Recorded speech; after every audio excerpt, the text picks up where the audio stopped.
કચ્છના બન્ની વિસ્તારમાં ચિત્તા સંરક્ષણ અને સંવર્ધન પ્રોજેક્ટ અંતર્ગત ઇકોસિસ્ટમ મજબૂત કરવાનો પ્રયાસ કરાયો છે.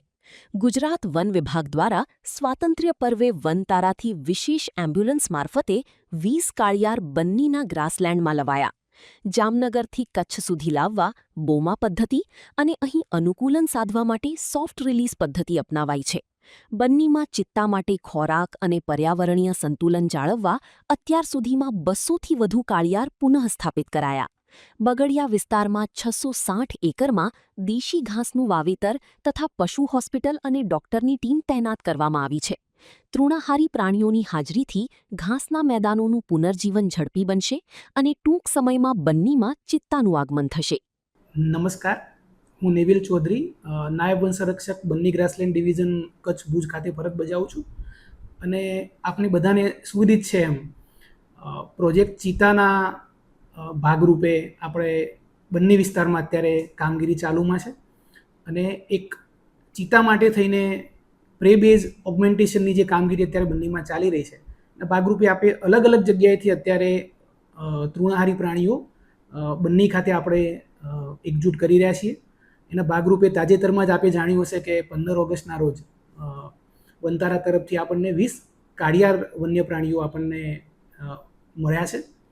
પરંતુ એ માત્ર એક જ એવું પોપ્યુલેશન નથી કે જે આપણને ત્યાંથી મળ્યું હોય. આપણે એ સિવાય પણ ગુજરાતમાં અન્ય જગ્યાએથી જેમ કે એકતાનગર સરદાર પટેલ ઝૂઓલોજીકલ પાર્ક અને ઇન્દ્રોડા પાર્ક ગાંધીનગર ખાતેથી, તેમજ તાજેતરમાં આપણને ભાવનગર વિસ્તારમાંથી પણ વન્ય પ્રાણી કાળિયારને લાવવા માટેની કેન્દ્ર સરકાર તરફથી મંજૂરી મળેલી છે. અને આપણે એના ભાગરૂપે 9 કાળિયારનો એક લોટ બન્ની ખાતે લાવેલા પણ છીએ. આમ જો ઓવરઓલ જોઈએ તો આ જે હર્બીવોર ઓગમેન્ટેશનની જે કામગીરી છે, એમાં બ્લેકબકનું આપણે જે ઓગમેન્ટેશન છે એ નિયરલી 200 નંબરની આજુબાજુમાં અત્યાર સુધીમાં કરી લીધું છે અને બાકીની કામગીરી ચાલુ છે. પ્રોજેક્ટ ચિત્તાની જ્યાં સુધી વાત છે, કારણ કે આ એક ચિત્તા પ્રોજેક્ટના ભાગરૂપે કામગીરી ચાલુમાં છે, તો એમાં આપણે ગ્રાસલેન્ડ રિસ્ટોરેશનની એ બહુ સારી કામગીરી અહીંયા બન્નીમાં કરી છે. અને અંદાજિત બગડિયા ખાતે વિસ્તારમાં 660 હેક્ટર એરિયામાં આપણે ગ્રાસલેન્ડ રિસ્ટોરેશનની કામગીરી કરેલી છે, જેમાં આપણા બન્નીમાં જોવા મળતા જે દેશી ઘાસ છે, ધામણ છે, ઝીંઝવો છે, શિયાળપૂછ છે, દ્રબડ છે, આ રીતે આપણે આ ઘાસનું ત્યાં ઇકોસિસ્ટમ રિસ્ટોરેશનની કામગીરી કરીને ગ્રાસલેન્ડ ઇમ્પ્રુવમેન્ટની કામગીરી કરી છે.